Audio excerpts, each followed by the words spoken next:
you know, sit in the back. This is Scholarly Publishing, a panel. We're going to start with our first talk by Jamie Lee Kurtz. Did I do good? To download or not to download, an examination of academic publishing and knowledge dissemination in the internet era. Whew, that's a good title. And then we're going to turn it over to the Public Philosophy Journal to talk about what they're doing. And then we'll save our time for questions at the end. Sound good? All right, with that said, we'll get started.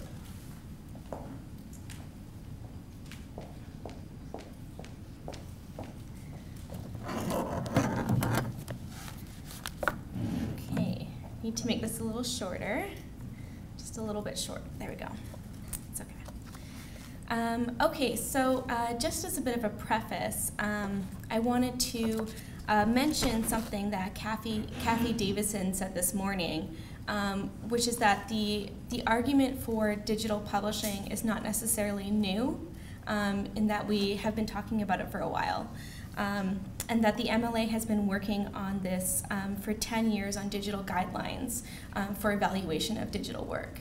And so what I hope is that this paper is more of a response or a bit of a different argument to this kind of topic. And that its heavy emphasis on materiality and writing comes from my experience as a composition teacher, as well as someone who practices media archaeology, and who experiments with multimodal compositions with my first-year students, just to give you a little bit of a preface to this paper. Okay, so in Lisa Gittleman's book, Paper Knowledge, Towards a Media History of Documents, she entertains the concept of the PDF's affect through the hand cursor tool. This hand tool acts as interpolation, constituting the subject's identity through a reflection of itself, the digitized hand. The immaterial labor associated with the PDF is akin to that of the book because of its structural aesthetics through its visualization. Yet it performs a very different textual function, as will be outlined in this essay. This implies a double or even a plural meaning that outlines the institutional means of control through Adobe's functionality, as well as the modality through which it attains agency. This is important as it highlights the imposition of capitalism on scholarly publishing and the problem that it presents. As Laurie Emerson notes in Reading Writing Interfaces, the computer interface becomes invisible through its hermeneutic seal and sleek functionality, illustrated through the newest generations of iPads and iPhones, reflecting the type of priming used in today's society by corporations. On the surface, PDFs and Kindle files and iPads function similarly for the uneducated user, compressing layers of commands and vectors, as well as the immaterial labor and physical labor and areas of associations between the written word and aesthetics of the page, as well as the institutional discourse without alerting the user. But each word in the PDF or Kindle file is connected to code, as well as encoded by cultural associations, therefore granting the reader access in truly unique and disruptive ways if these words are left unlocked. It is this subversive quality that I examine within this essay, how it affects scholarly publishing, the ways it is appropriated by those currently in dominant hegemonic groups, and how it can be reappropriated or used subversively by those in marginalized factions.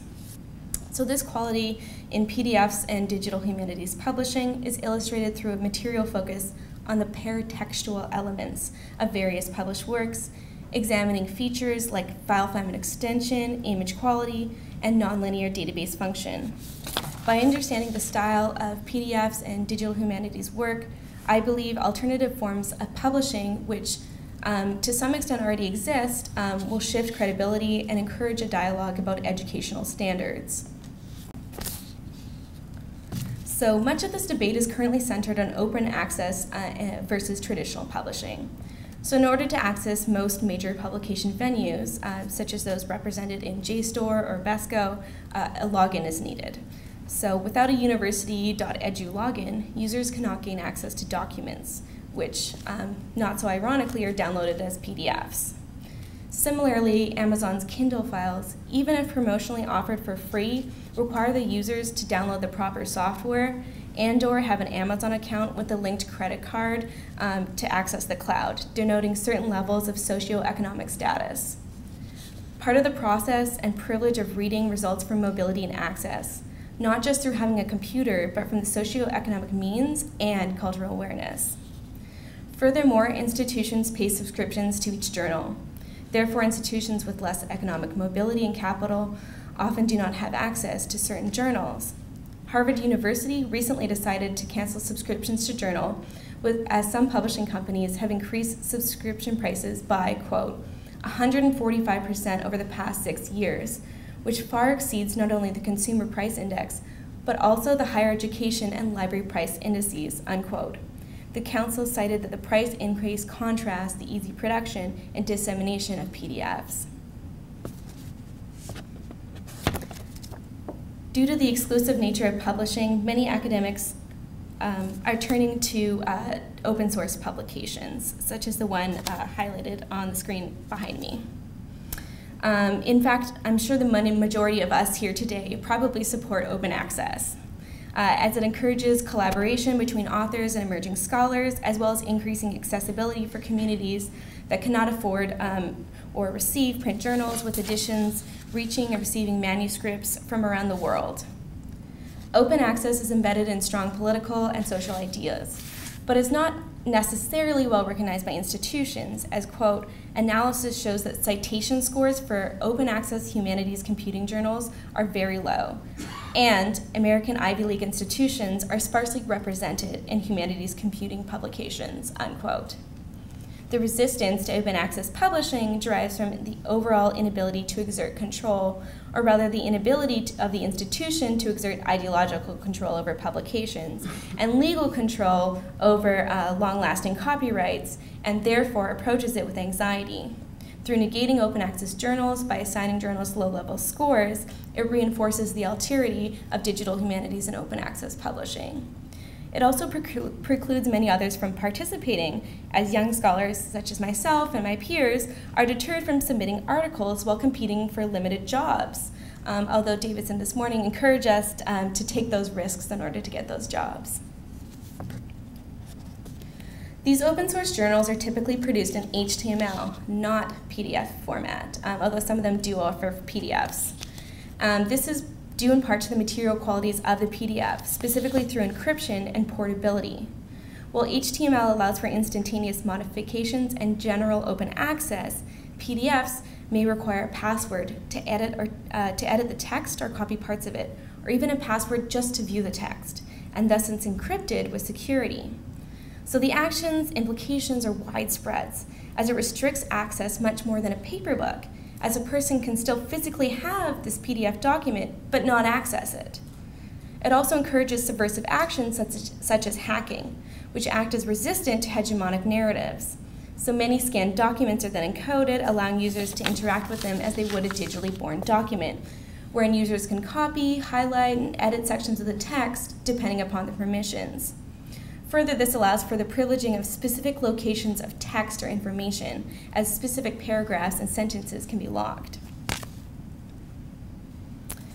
While many of these open source journals present work in HTML rather than strictly just PDF, this is partially due to the paratextual features of the medium. So Reimagining defines paratext as that which surrounds the main body of the text. So traditional examples of the paratext include appendices and publishing marks, marginalia, cover pages, and footnotes. So within academics and publishing, Joseph Bensman argued that the paratextual features of footnotes have, quote, important institutional, political, and aesthetic functions. Footnotes connote authority and authenticity within a text. They act as the rhetorical function of ethos, unquote. These footnotes function as academic currency for authors, who use citations as important symbolic capital as well as denote forms of authority. Therefore, something insignificant seeming and secondary as footnotes illustrates larger narratives of social and political structures within institutions. So this next section, I'm going to look specifically at the paratext of digital PDFs through the materiality with an almost digital forensics-like approach. I'm kind of going backwards. So in the text that is displayed on the screen now, the paratext is seen in the red blackness that you can see around the edges bordering the text, the scan marks that are in the corners of the page, the actual side pages, the pixelation, and the marginalia, all of which serve to enforce the authority of the text, asserting the primary functionality of the text as the dominating mode of discourse, but then also that it is altered through scanning. But ultimately, this changes authorship. Who is the new author, the scanner or the first writer? Further, what if it's encrypted? Who then becomes the author if the document ownership changes in this new era? Furthermore, when you scan a file, it can be saved as a PDF or a JPEG or a GIF. There's lots of different file formats you can save it as. So this needs to be considered when talking about scholarly publishing issues such as file format and authorship attribution.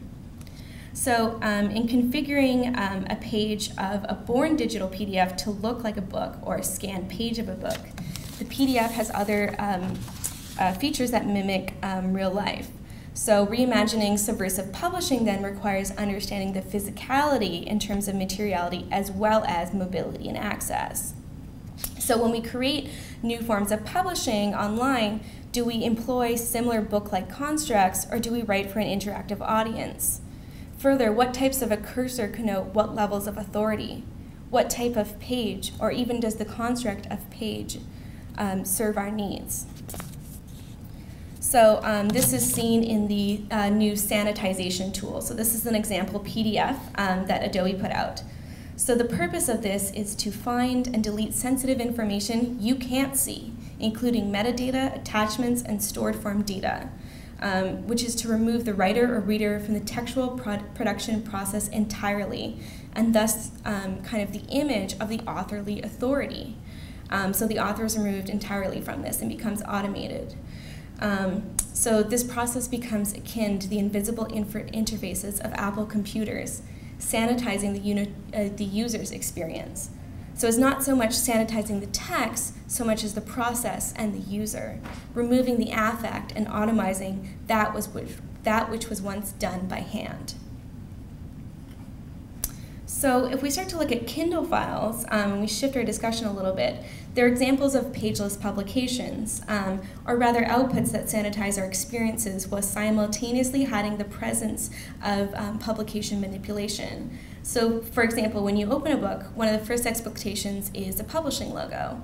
But when we open a born digital file, such as a Kindle, there's no longer always a publishing symbol. In fact, if you look through most Kindle files, they're almost always absent, as are page numbers. With Kindle files, readers are given locations. Meanwhile, if you go to the upper right-hand corner of the main page, there's the ever-present shopping cart, which will lead the reader to the Amazon store, where they can purchase new books, but also read reviews of others and interact with other users. So this has changed the reading experience, also through other types of interaction through hyperlinks, to the point that the MLA has now incorporated Amazon Kindle files with their own citation index. Therefore, rather than just creating new ways to publish, we need to create new ways to critique it and to discuss it. How do we look at things? How do we ask questions? These are important steps in establishing new kinds of publishing cultures. And I think the way to do this is to talk about circulation as well. So while PDFs are compressible and relatively small, anything that's been scanned and put into a PDF is relatively large. And if it's over 25 megabytes, you cannot email it. So therefore, sharing of PDFs of scanned books are limited to the margins of the internet, through private Google Drive folders and in individually owned Dropboxes. Thus, portability enables and as a result constrains accessibility to various PDFs from scanned documents. So this ambivalence is important to note as this is the current model for knowledge dissemination that's non-official. So many courses use this. If you can't upload it to the university website, we'll use a Google Drive folder so that all my students can access the textbook that I've scanned for them. And many of my colleagues do this as well through private Dropboxes or other file hosting websites. So one of the websites that does this is Monoscope, and it provides access to those with the knowledge of the website address, the means to use the internet, under the premise that the text up there is for personal, education, and scholarly use.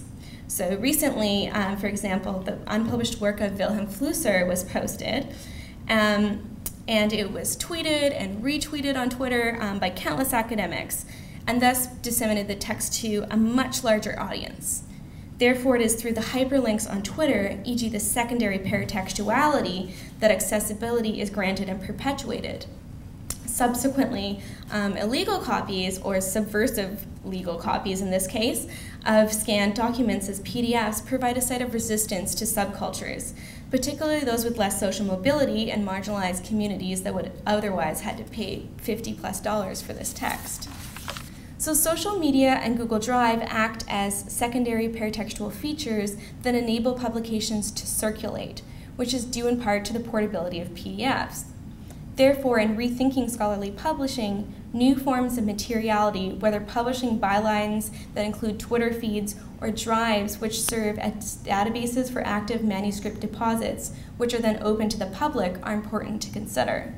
These new media allow inclusions to those with ability and mobility, but also to those outside institutions. Furthermore, it enforces concepts that are key to digital humanities, such as collaboration, whereby users interact with each other and their writing as it happens. So many other websites found online are hosts for torrent downloads. So torrents are files sent through a BitTorrent client, which is like a secondary application, which draws information from various locations or seeds and downloads the document in small fragments. So when torrenting a book, there's always several files. The actual text itself, and then the torrent file, which is a secondary file that contains metadata and commands about how the information is to be distributed. So this torrent file is part of the digital paratext, illustrating an ephemeral state of the original text, as well as a connection to the text to the larger network that it originates from other seeds, and essentially from the other people in the network. Therefore, the digital paratext redefines the accessibility of a text through this torrent file, or this secondary piece. If it is corrupted, then the file can't be opened. Additionally, it emphasizes the shift toward text as process-based, whereby the text is broken into coded pieces of information beyond that of cultural convention and transferred as binary symbols. The nonlinearity of this transfer process, which randomly grabs files from different computers or seeders, provides insight into non-traditional forms of publishing and knowledge dissemination. What if journals were circulated via torrenting-like methods? How would the community then interact with each other if we all had handles? The marks of the digital, i.e. the nonlinearity, collaboration, portability, all resist traditional publishing models, and is perhaps why so many publications are printed and scanned and then transported to JSTOR, even though they come in digital format, they're then printed and then scanned and then sent in, again, in book-like form. So what torrenting highlights, aside from nonlinearity, is a focus on portability and communication. As digital humanities scholar Catherine Hales notes, quote, project-based research, typical of the work in digital humanities, joins theory and practice through the productive work of making, unquote. No longer is the humanities about simply creating theory, but getting hands dirty, which by its very nature invites collaboration. So when browsing Kindle files on Amazon websites, previous shoppers leave reviews. However, others comment back, and they frequently do, remarking that this review is good or bad, or even creating puns off the names of each other's reviews. And so this interaction and comments serve as secondary paratexts that contextualize the digital work, just as Twitter feeds and the Google Drive folders do. Furthermore, they provide important insight into how the communities communicate, especially since the time between the reviews and the comments can take anywhere from mere seconds to months. Yet because of anonymity, reviewers are able to leave a variety of different types of opinions, whether they be honest or rather nasty. But it showcases some of the issues with scholarly publishing, that the conversation can often end once publication begins. Secondly, some reviewers pride themselves on their comment ratings because the comments themselves can be rated. So they leave hundreds of reviews on Kindle books, noting both the material functionality of the book as well as the actual value of reading the text. And I think this is something that we need to consider in a new model of publishing about the commenting function and about the interaction for collaboration.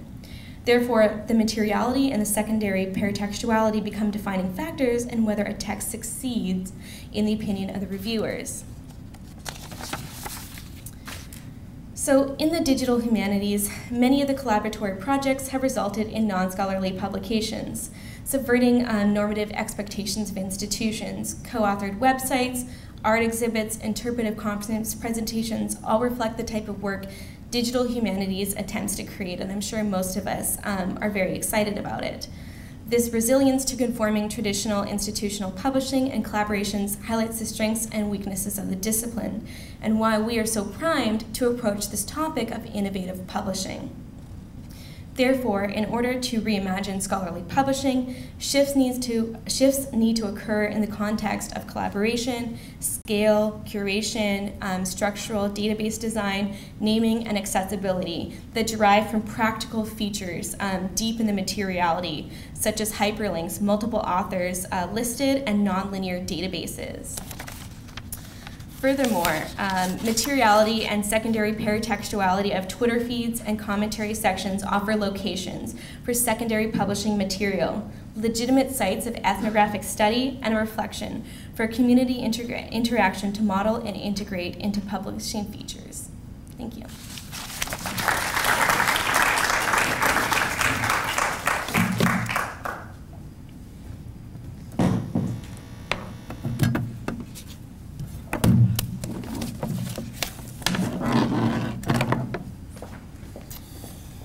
Hi everyone again. As I set up, our lead PI, Chris Long, could not be with us today, so I get to tell a story about him.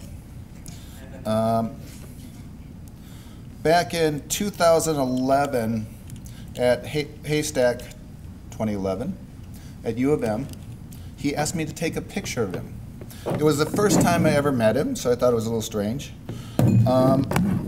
But I did, and we became good friends, and we applied for a large Mellon grant, and we got it to do the Public Philosophy Journal. And last week, he's from Penn State, it was announced that he will be the next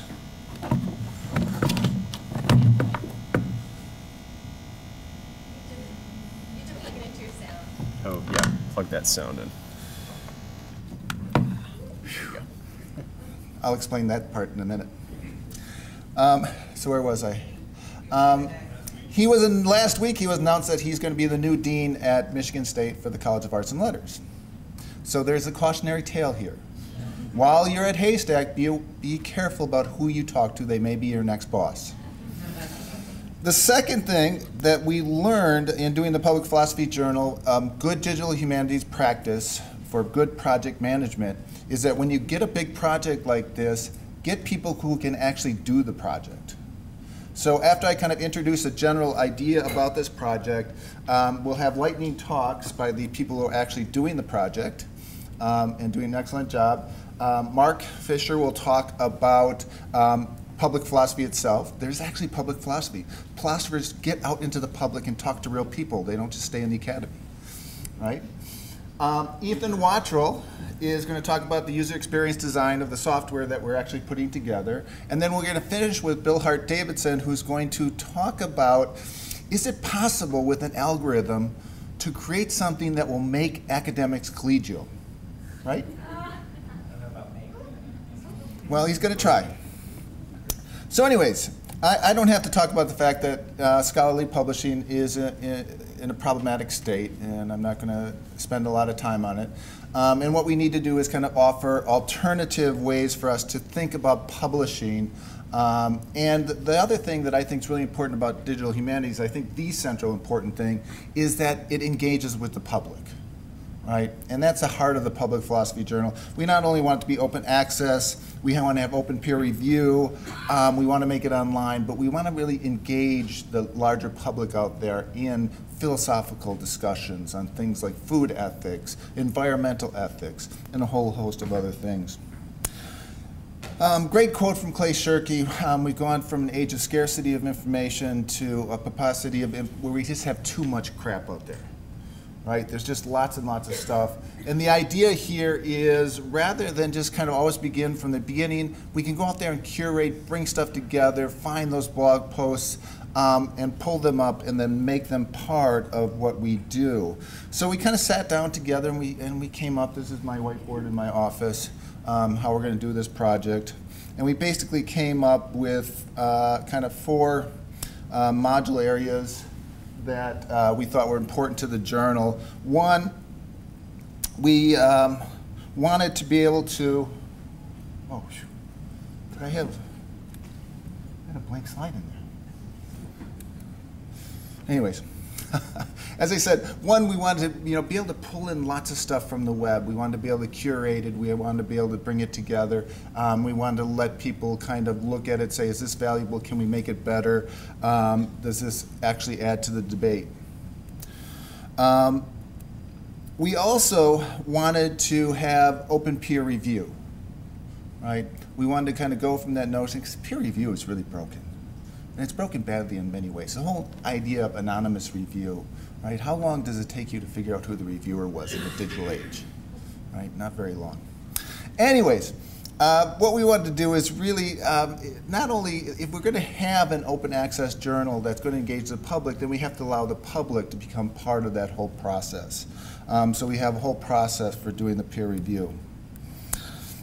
In addition to the peer review, we also wanted to really kind of focus on the notion of collaboration, right? Humanists tend to kind of go off on their own, write something, and then try to publish it. We wanted to really kind of engender and focus on it and get people to think about how can we collaborate, how can we work together to actually create something more from the materials that we curate and find. And then finally, as I promised, this is the big finish. How can we create a platform? How can we create a place where we can also emphasize collegiality, right? Because one of the problems with academic publishing is we really focus on that notion of war, of argument, of really antagonism. Your idea is wrong, my idea is better. Here we wanted to create something that where people could actually be rewarded for being collegial. And of course, in rewarding people and having merit, it's also a space where we can give people credentials, give people something back as part of the process. So with that said, I'm going to turn the mic over to Mark, who will talk a little about public philosophy.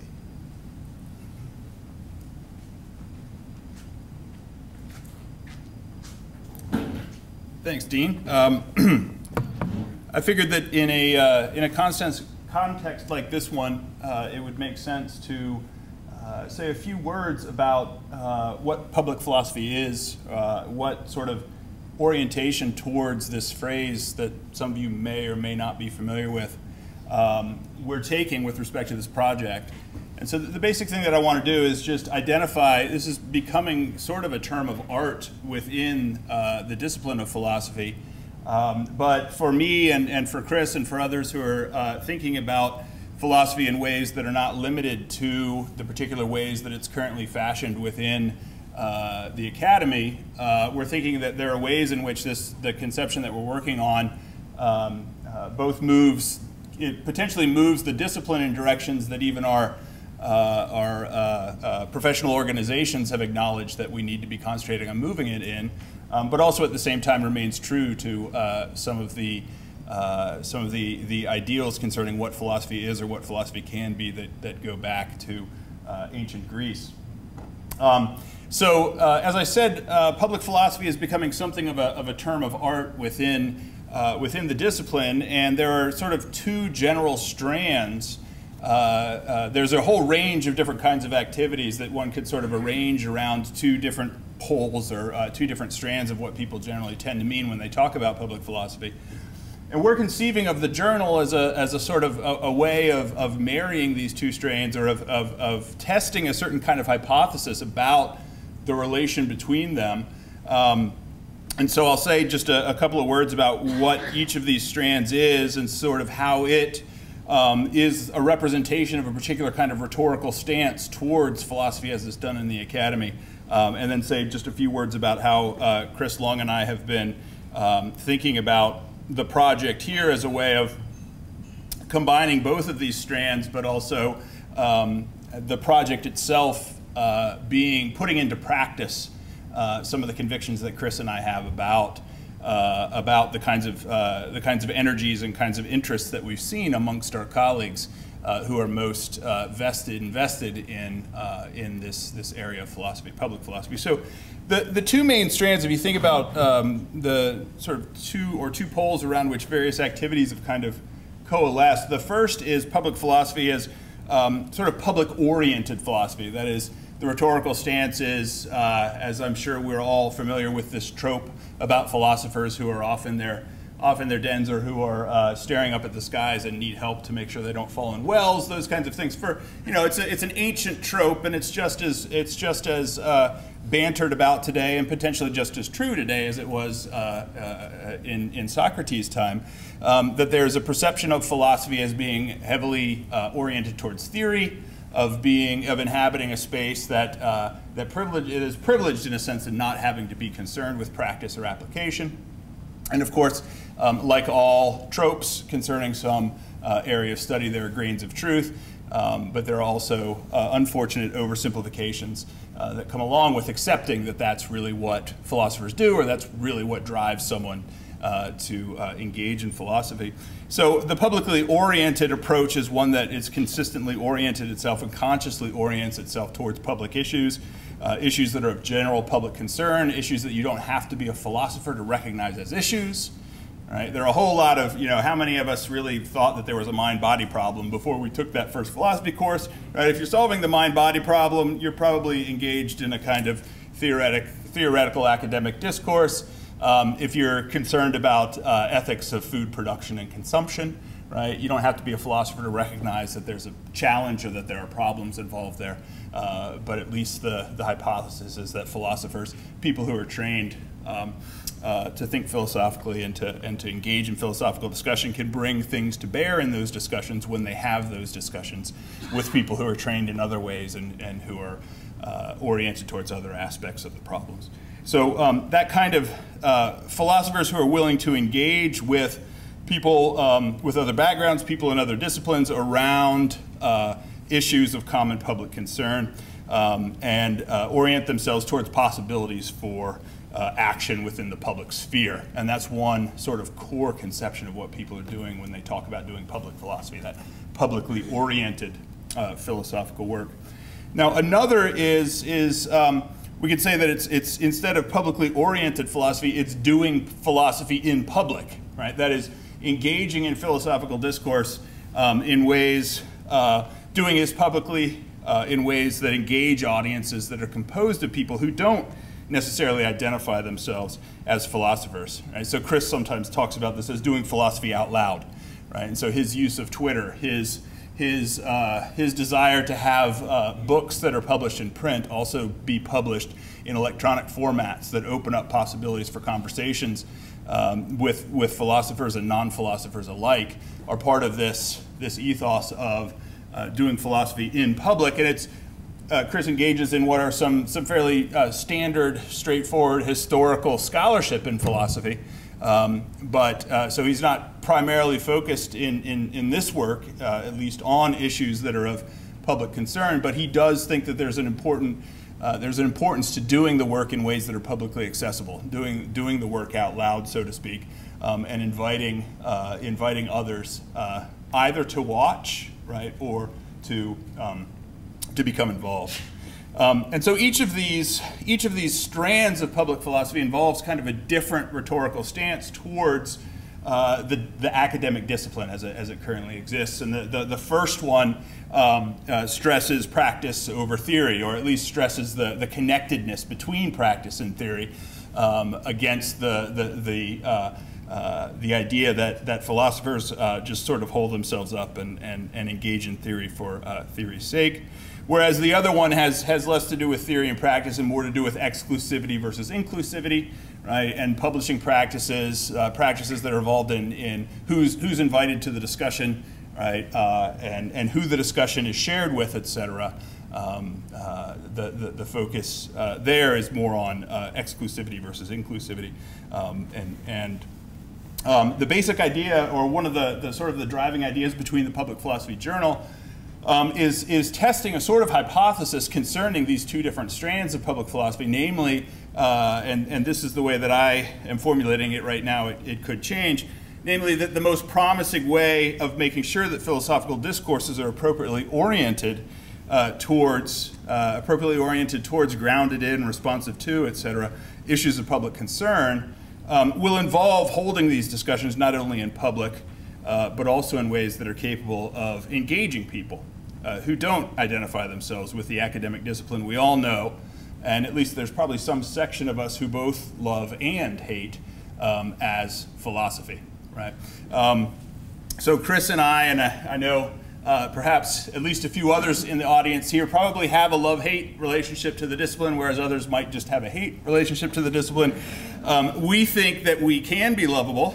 We think that there are aspects of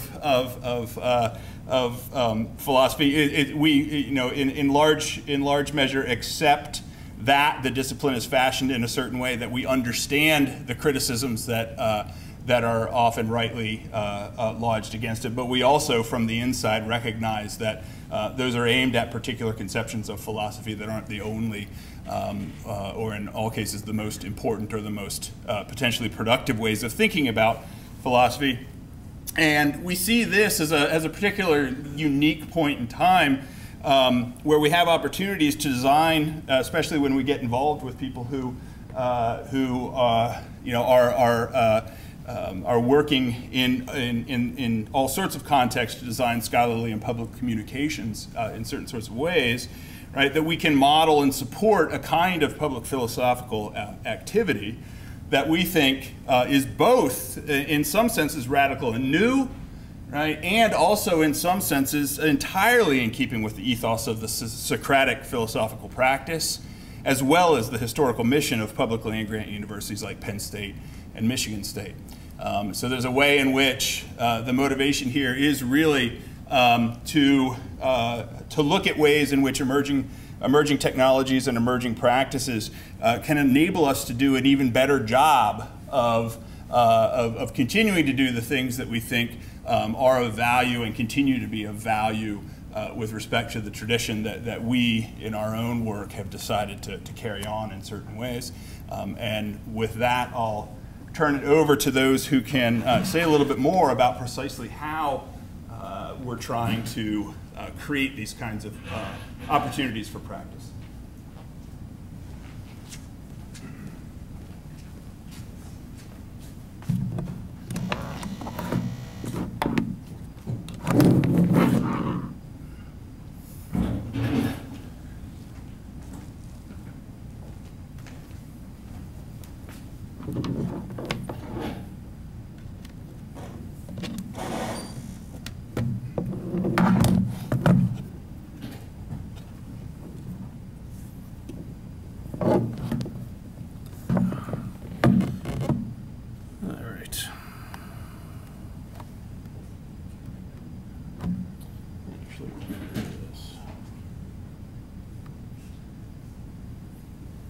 All right, that's better.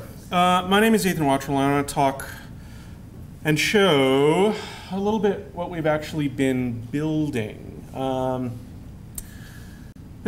one of the things that we at Matrix are very, very committed to is the idea of elevating user experience design within the context of digital scholarly projects, essentially making it a sort of a first-class citizen. And that's something that unfortunately is sometimes somewhat foreign to in the digital humanities, given user experience design, the same sorts of attention that other parts of digital projects might get. So in many ways, what you're seeing here and what I'm going to show you, which is sort of the preliminary experience design that we're building for the for the Public Philosophy Journal, we're performing this in many ways, this desire to elevate user experience design.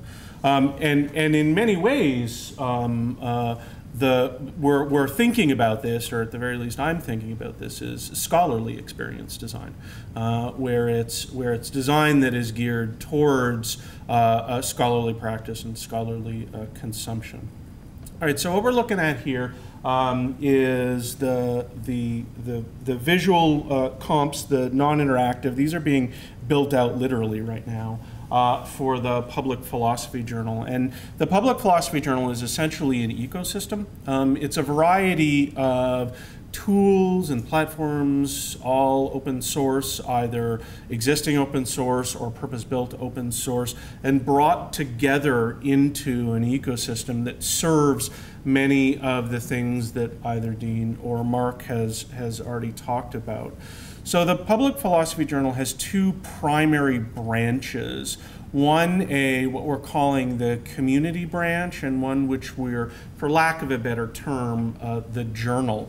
And the journal is, in the grand scheme of things, is actually the boring part of things.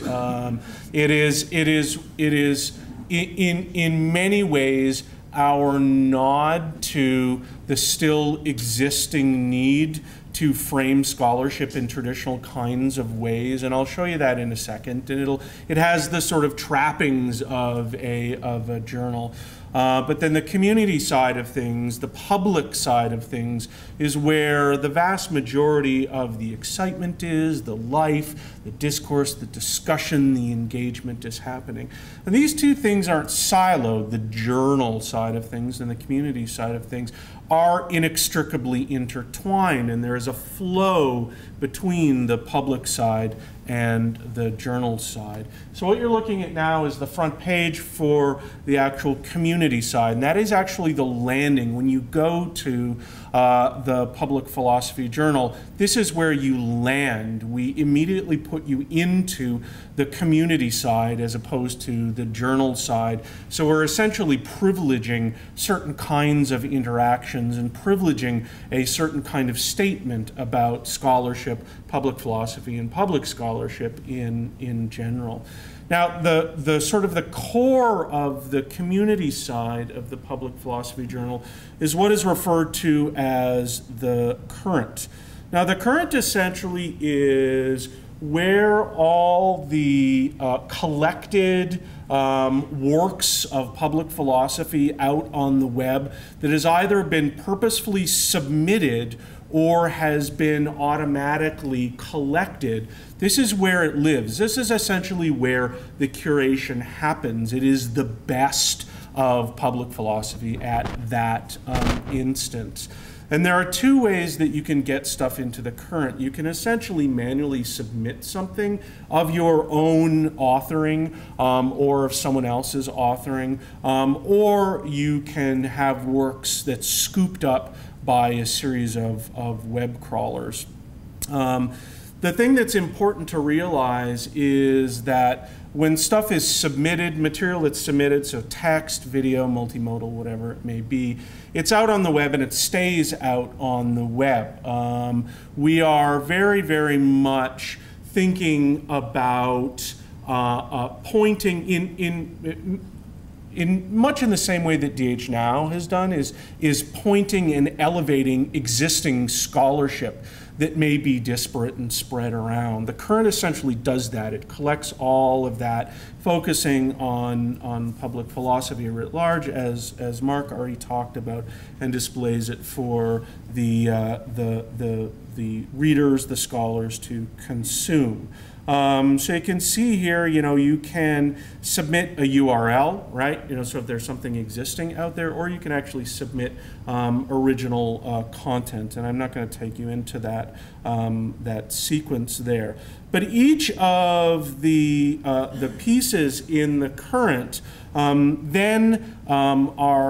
we sort of add features to them. We build features around them that allow for this public discourse and this interaction So you can see here, this is sort of demo title here that actually has all the text here. You can read more. There is comments, all sorts of stuff. And you see here at the bottom, there is a rating system. This is actually something that Bill is going to talk about, basically a mechanism to encourage good behavior among scholars and collegiality.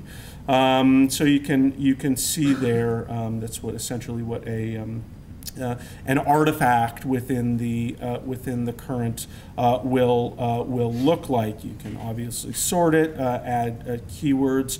The other thing that's really, really important is that all of the peer review, all of the discourse, all of the dialogue is open. There is no anonymity to it. So all individuals who are engaged in this community are public individuals. So being able to see the community here and take a look at, you know, all of the comments that someone has made, all of the contributions that someone has made is very, very important. So we're making this community and the individuals involved in it quite transparent.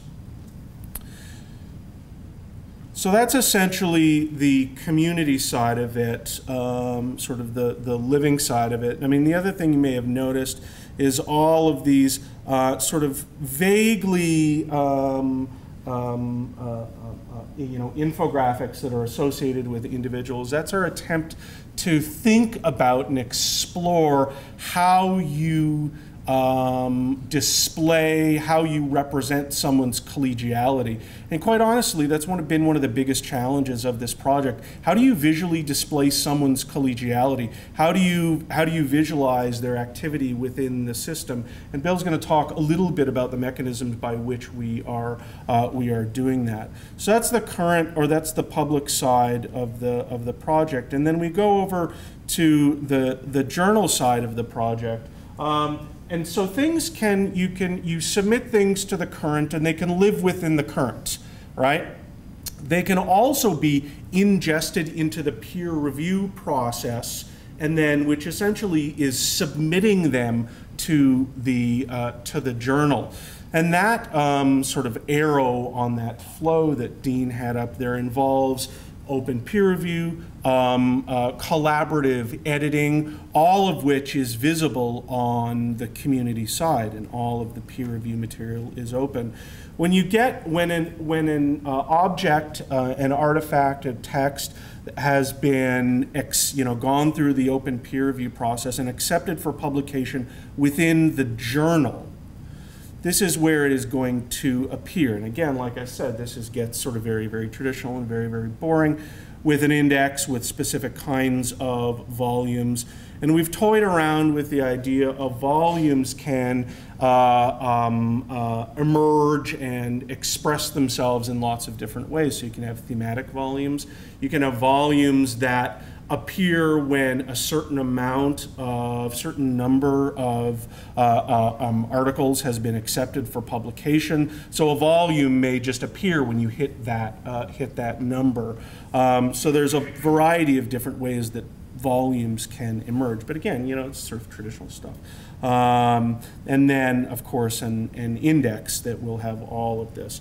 We took the design for this is actually, I will absolutely fess up and say we've ripped it off lock, stock, and barrel from JDH because it's the Journal of Digital Humanities, because it works very, very functionally and very, very, very, very well. But again, I want to impress upon you the idea that while there are these two branches, right, the community branch, which is the current, which has all of the dialogue, the discourse, the conversation, all that kind of stuff, and then this journal branch where things are amberized a little bit more, the scholarly work, those things are inextricably intertwined. And you can have an article that was started out in the current, went through the peer review process, was published in the journal, but then still exists over in the current side of here, and that's where a lot of the discussion can still be ongoing. And the actual published work will link back to that with all of the discussion and that vital ongoing scholarly discourse that never ever really ends. So with that, I'm going to turn it over to Bill, and Bill is going to talk about collegiality and how you encourage scholars to be nicer human beings.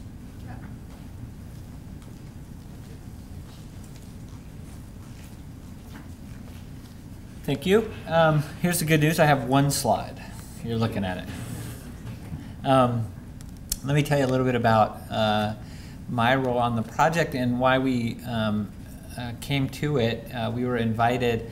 We do a lot of work here with Matrix with another research center that we have in the College of Arts and Letters called WIDE. WIDE used to stand for Writing in Digital Environments. We've recently refactored our brand, and we are now Writing Information and Digital Experience, reflecting our slightly broader mission. WIDE and Matrix work together quite often, and we even moved in for a while when we got thrown out of our parents' place, and we were in the basement. And so we've actually have really good relationships with not just as centers, but with the people there.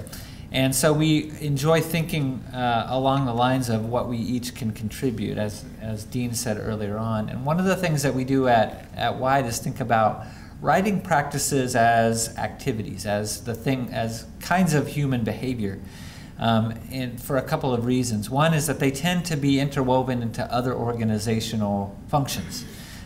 Writing and texts are the kind of way that organizations live and breathe, inhale and exhale, maintain themselves. And so if you want to improve organizations or change organizations, you often do that with and through writing practices. So that's one of our motivations, and I think that's part of what we're trying to do here. We also think about writing and writing practices because we want people to get better as writers and around the associated things that make better writing and better communication. So those two things are really both in play in the Public Philosophy Journal. If we think about the idea that members of the public and trained philosophers are coming together to share information and to write together, to evaluate each other's work, to give feedback, that inherently, and it can be easy to miss this, but that's a learning process. That is, we can't expect either side of that dyad, the philosopher crying out for love, as Mark said, and the member of the general public, to know exactly what to do the first time around. But over time, we expect that they'll get better at that. So what we were brought on to do is something that we've done in the past at WIDE, which is study very carefully what the review practices look like in scholarly publishing and see if we can't design an intervention that does a couple of things. The chief two are to make those review practices visible and to make them intelligible to the members of the community that are doing them. If we have visible and intelligible, we can then have valuable. We can work on improving the value of those things. We've done that before in a product that we offer as an ed tech spin-off, really, of our research center at WIDE called Eli Review. And Eli Review has an algorithm associated with it called helpfulness.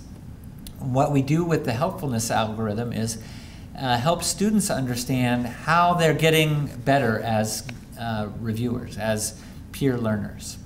The peer learning moment is a very rich one because it's one of the few times we see information, feedback flowing two ways, right?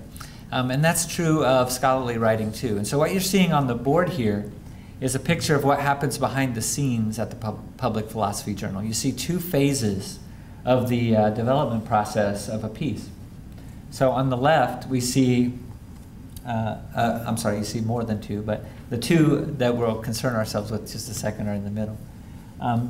At the very beginning, we see a screening process. And so that's largely an editorial moment where the editors are going to determine if something is appropriate for consideration by the journal. Once it's over that hurdle, which is a pretty low bar in this particular case, we're going to enter into the phase that we really think of as a learning process, where members of the community are going to try to help one another. And we want to encourage that. So there are two pieces, the developmental review and the evaluative review. So already we're really thinking about peer review perhaps in ways that in a pure academic sense we wouldn't otherwise. That developmental moment is really a charge to the people involved saying, we want you to put on a different hat. We don't want you to wear your gatekeeper hat. There will be a moment for that. But what we're asking you to do first is to put on this pair of shoes that is this article and walk around in them and see if you can make them fit better. See if you can actually improve this piece of writing. That's the developmental review. After that will come what we understand in traditional scholarly publishing as the evaluative review. And this is where we try to hold the piece up to a set of criteria that we as a community believe is important for us to have some standards about its value to the rest of it. And after that, we'll see publishing. And so what you're seeing here is something called a swim lane diagram. Some of you may be familiar with it. The numbers represent different events. And these are moments that we can do a couple of things. One is that we can capture data. This isn't a very granular particular picture of the activity. When we parse all of this out, we have a sheet that we were looking at the other day with Mark's team, and I think we had something on the order of 63 discrete events. And those are events that we can attach to every individual actor who participates in a single publication cycle, 63 events. And those we can then capture information about in an activity log. We can also create metadata about those events, depending on the nature of them. We can ask someone to rate them. Some of those events are binaries. Did it happen? Did it not happen? All of that then becomes available to us for understanding and offering feedback on whether or not we're seeing the kind of developmental activity we want to see. And that's what we're calling the collegiality index. So this will be our little algorithm. I should have taken a picture of the one that we had on the board the other day, but I'll give you a basic idea of how we're thinking about this.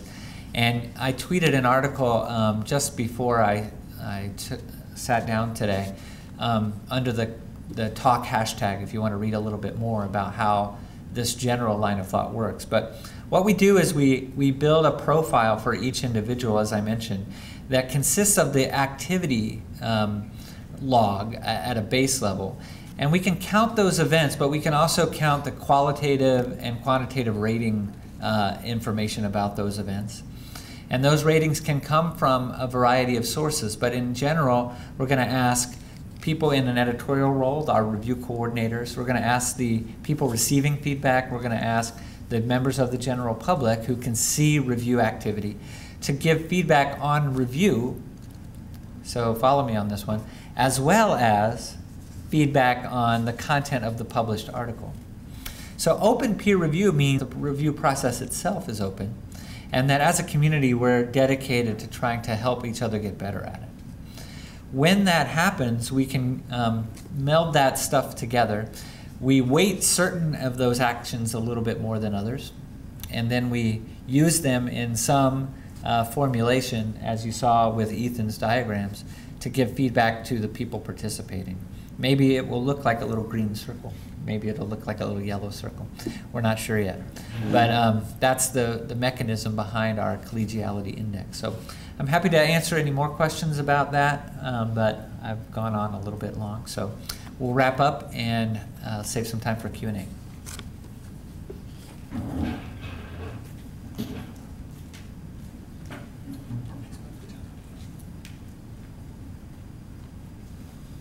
All right, one of the things that we wanted to do in this session, since scholarly publishing is probably one of the most important issues that we face in the academic world in this new century, trying to both fix and open up and think about new ways of doing it, that we have time now for a discussion, questions, your own conjectures and ideas. Also, if you have any suggestions for us at the Public Philosophy Journal, that would be great as well. Or questions for Jamie. Questions?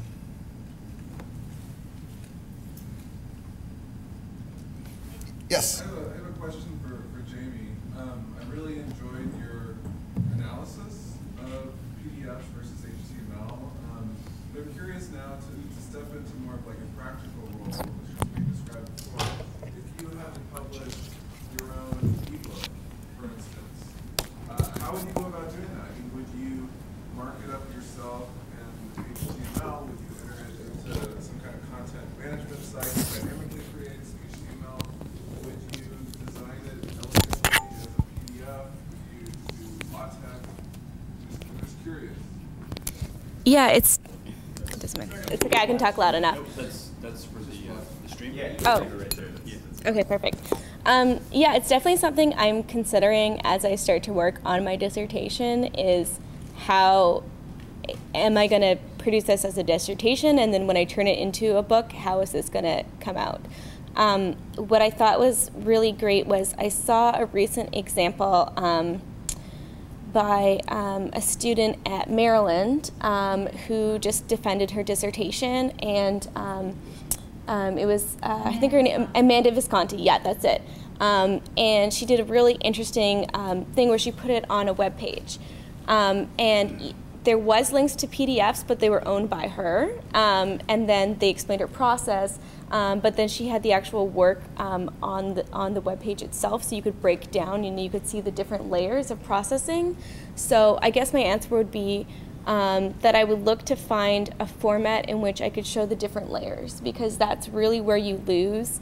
Really where you lose kind of the understanding is in the labor, right?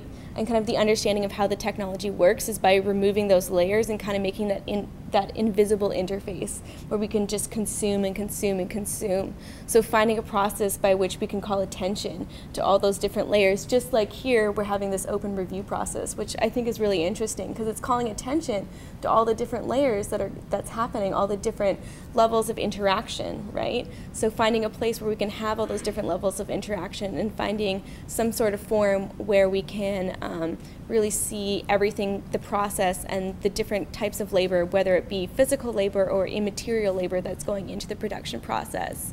And I guess I'm still searching for how exactly that would happen. I haven't written it yet. And that's actually interesting because that's a large discussion we've had is what do we say? And, exactly. It's kept just thrown out. Yes?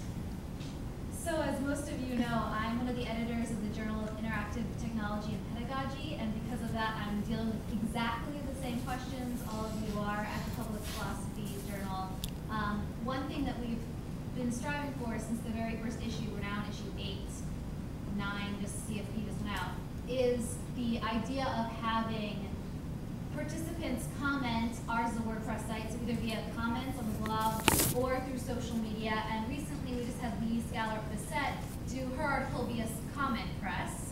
So there was open commenting via that platform. And in all cases, and in all the many ways we invite participation, we still get very little participation from either the scholarly community or the general public, but also we have trouble just getting our editorial review board to comment, like internally to do that, because peer review is labor, peer review is time, peer review is effort that, as all of us know, we don't get paid for, right?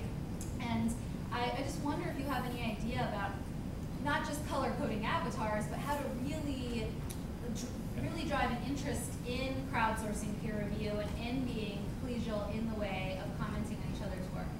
Yeah, that's one of the things that we talked a lot about early on was that we are starting in some ways from the beginning.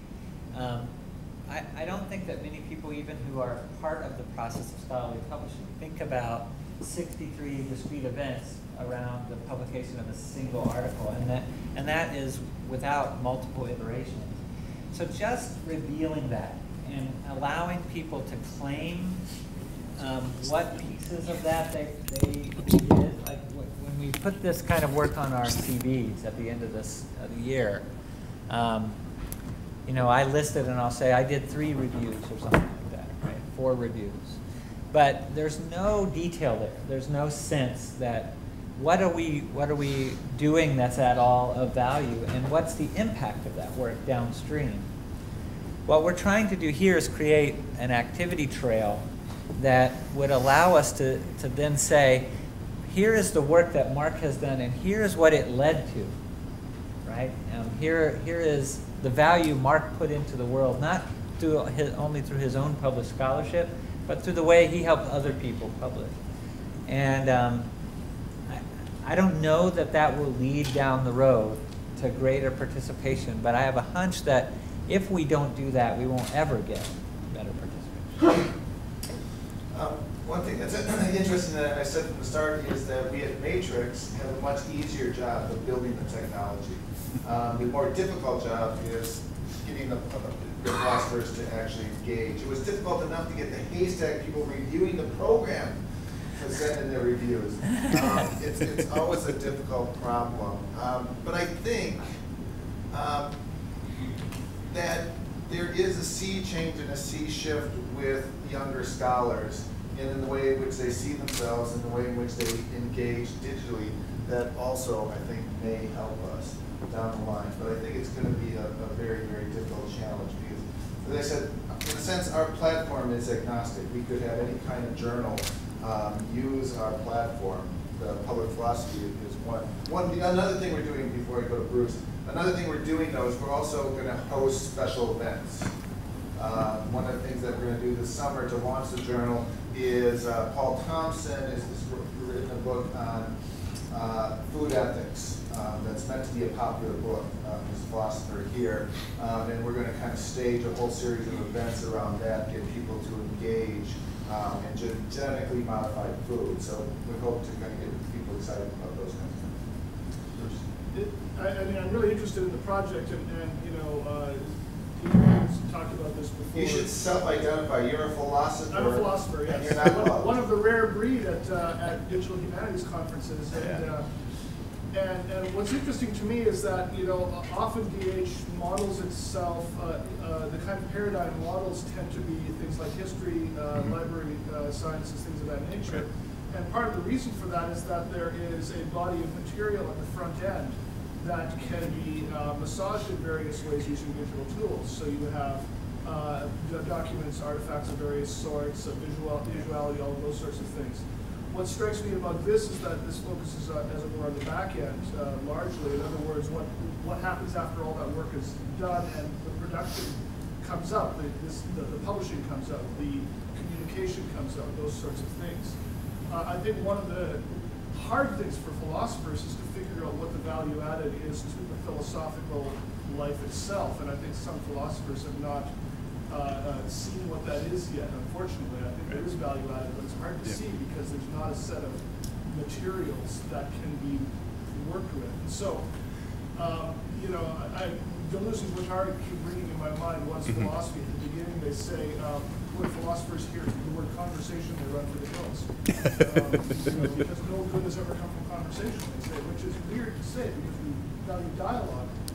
But you know, I think there's a certain sense that philosophy, you know, the kind of what gets philosophers' blood going is the production of a concept. So I'm wondering, this is all getting around to a question, believe it or not. I'm wondering is there a way of using the digital tools to very directly address that production of concepts issue? And I know we usually think, well, that's just about publishing and putting stuff out there. But of course, that is work and all of that sort of thing. We all do that. Right. You know, is there a way of addressing something that would be value added to philosophers in a way that they're not getting yet? Yeah. Or they're not understanding yet?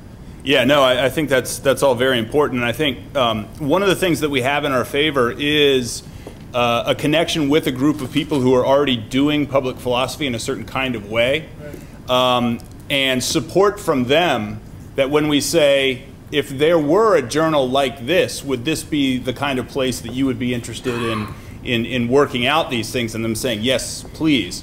Now, of course, we all know about the front-end excitement versus you know, actual work to make things happen. But the idea being that although Chris and I are both trained as historians, that I think it's partially that historian of philosophy connection that got us really interested in some aspects of DH. I think we also realize that one of the significant things that ties this specifically to public philosophy is that the publishing cycle is such that you can't even hope to have any policy relevant real-time influence if you go through traditional publishing venues. So the idea being that people who are more interested in the problems and in weighing in on discussions that are larger than discussions amongst philosophers are going to be willing to put things out there in a way that into an economy that functions differently from the economy that they're used to functioning in when they're just having discussions with other academic philosophers. And so putting them out there in a way that, that does put the focus on getting ideas out there early, does put the focus on owning and recognizing the collaborative nature of the work we do, even when we think we're locked up in our own, in our own studies. We're never completely alone in there because we're entering into a conversation that's going on, whether we're paying attention to and giving credit to the other people who are involved or not.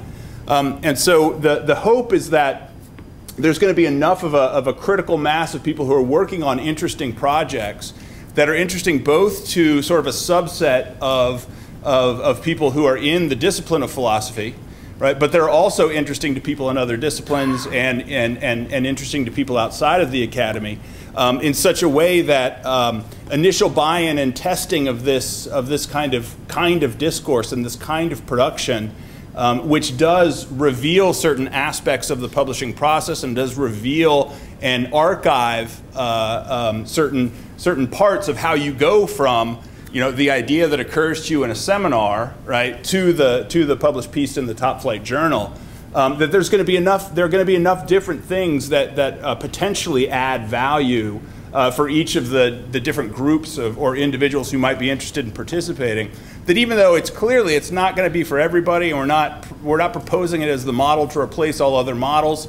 We're proposing it as a sort of a unique opportunity with respect to a particular kind of conception of ways that we could do philosophy, and a particular way of developing scholarly communication and discourse that, again, we hope that it takes off and transforms public perception of philosophy and philosophy's embeddedness within public discourse. But we also recognize that it could be, well, this particular group or this particular discipline, it doesn't take up and catch fire, but the basics of it are such that what we're building can be used by any number of other kinds of groups that want to be able to have this kind of dynamic interaction and be able to track the kinds of things and really sort of develop alternative metrics for understanding a person's relationship within a scholarly discourse that aren't just reducible to I reviewed, or aren't just reducible to the obligatory in the first footnote, I thank so-and-so and so-and-so for their comments. I mean, I'm really sympathetic and hopeful. Yeah. I just know my tribe. Yeah. And I think, as Jamie, excellent work, showed the online theology is just a different space. And you have to make affordances for that new kind of space, and that's where I think Ethan is absolutely correct. The thing we have to bring to the table is user experience design. We built lots of crap that nobody uses. It's nifty, it's wonderful, but it's difficult to use. Things like, Common Press can even be, kind of, yeah. I'd love to jump in too and just say that I come from a background where I use lots of different kinds of study. I mean, degrees in physics and English and all kinds of stuff. So I think that your comment, or your question rather, is really applicable to all disciplines in that sense. That we can really get core ideas out of it for everything. If we think about anthropology, you could even look at it for ethnographic study, and that's something that I've been working on. It's really looking at the communities of practice through the actual kind of materiality or through the process.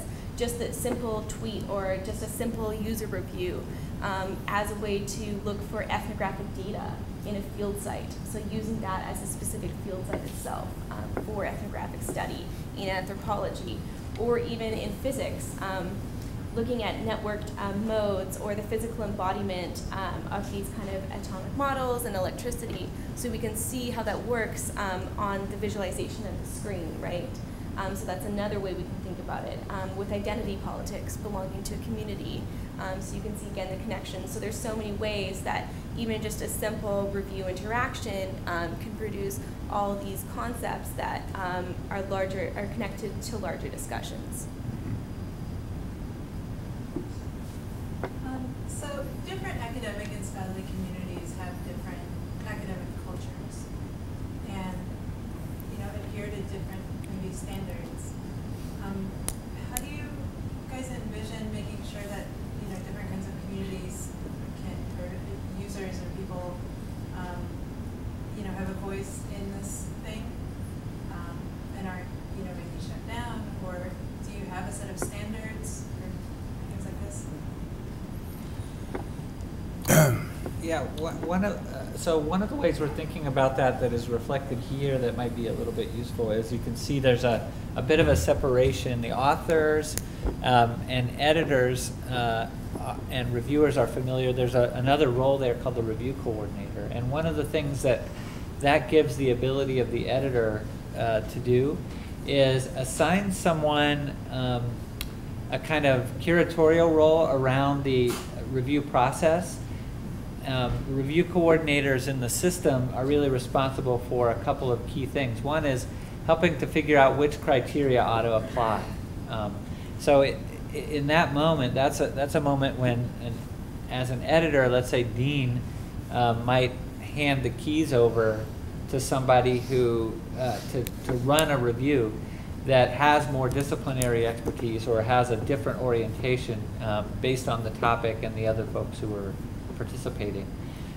So that was one of the ways that we started thinking about that, is coordinating a review itself might be a way to make sure that where there are interesting interdisciplinary moments in particular that have to be negotiated, that we have the right expertise at play there. Whenever you're going to have a public moment, you might also have, I was thinking about this morning when Scott Weingart mentioned that every discipline is a public audience for every other discipline. And that's really an interesting, I wrote that down because I'm not sure that we had thought through it in exactly that clear of a way, but that's a great example, I think, of what you're talking about. I think the other thing that you, I mean, to sort of support and add to that, I mean, you're talking about other disciplines having different norms and practices and norms and values, scholarly norms and values. I mean, I think the other thing which is important within the context of the Public Philosophy Journal is it's not just other disciplines, it's the public as well, which potentially has drastically different norms and values. And this, the public philosophy as it's being conceived and as sort of Mark described it, can include social justice activists who are well outside the boundaries of the academy.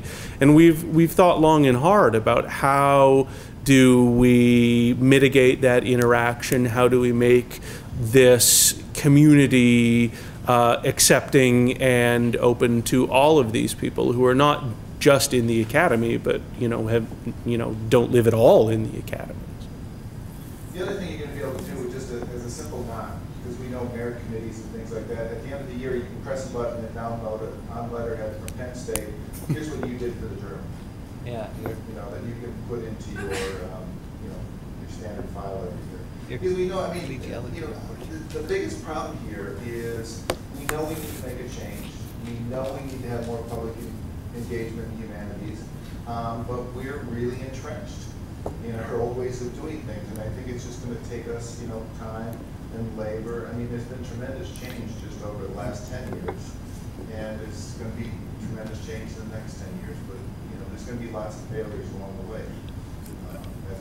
Except us, we're not going to fail. We're going to be awesome. I think potentially one more piece real quick to that is that we've tried as possible to make the design process itself open and iterative, and invited people to participate with us in the kinds of discussions we're having about policies and procedures, and about what kinds of things sort of mark an online space as being safe, as being a place where people are going to be willing to contribute that viewpoint that we're saying from the start is so important to incorporate and to involve.